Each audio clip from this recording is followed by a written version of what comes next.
I want to know from you, Dylan, who the biggest loser from today's day one of free agency. First of all, I'd like to apologize to every single person that's watched this show from the beginning because I'm going to repeat myself. Okay, I'm going to repeat myself. I'm being repetitive because I've said this message many times and it might get stale, but I'm going back at it again.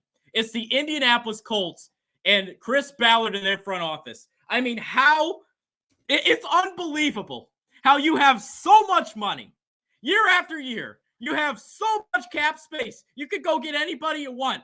All you have is Michael Pittman. You bring back Mo Alie-Cox. Let's treat our guys right. Let's pay our guys, right? That's what you want to do. That's how you build a winning team, right? When you're right there at the cusp of making the playoffs, of maybe a potential Super Bowl run of a team we thought, hey, they're scary if they get in. They have a defensive run game aligned. You want to get better, you got to spend the money. I mean, you have so much every single year. It's like having a big old thing that you want, right? You have this to upgrade, but they don't upgrade. Chris Ballard believes, oh, I could trade for DeForest Buckner. That's a splashy move. Bullshit. You can bring him in. That's one nice move, right? That's good. I'll credit you to that. You've got to spend money to win.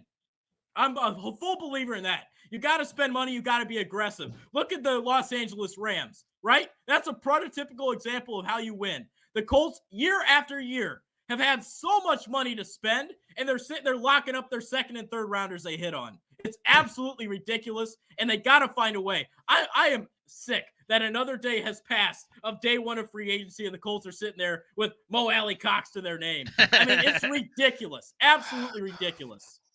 This kind of ties into my loser, and I'm just going to go right into it. My biggest losers are the Las Vegas Raiders. This team had top 10 in terms of cap space in this offseason. You are in an arms race that everyone's been talking about all for the past week and a half. We've talking about this arms race in the AFC West. You have top 10 money in the league, and you're not really making any moves. What are you doing, Las Vegas? Obviously, we talk about it all the time. We've talked throughout the show. A lot of players on our top 20 are still there for the Las Vegas Raiders to go get, but they haven't been aggressive today, and you're watching moves be made like J.C. Jackson to the Los Angeles Chargers be made right in front of your face. You have the money to go out and pay for J.C. Jackson, Las Vegas. Why are you not doing that?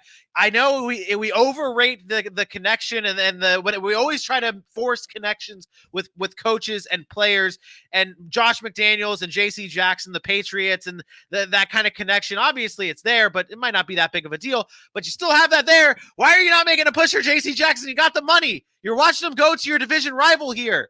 It's an arms race. Aaron, give me your biggest loser for the day. Mine will be quick because it was a huge loser, I thought, at first, and it's kind of tapered off after a big signing, big contract restructure, I should say. And it was the Dallas Cowboys, my own Dallas Cowboys. I thought, obviously, losing Amari Cooper, I know the contract sucked and we needed to get rid of that contract. But the fact of the matter is he's a really, really good wide receiver.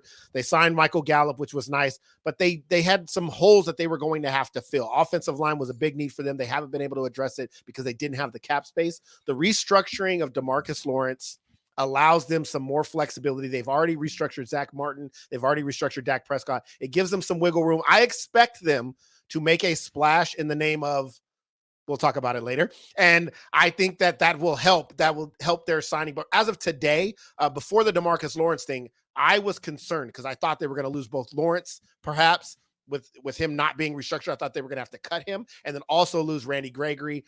Lyle Collins is on the trading block.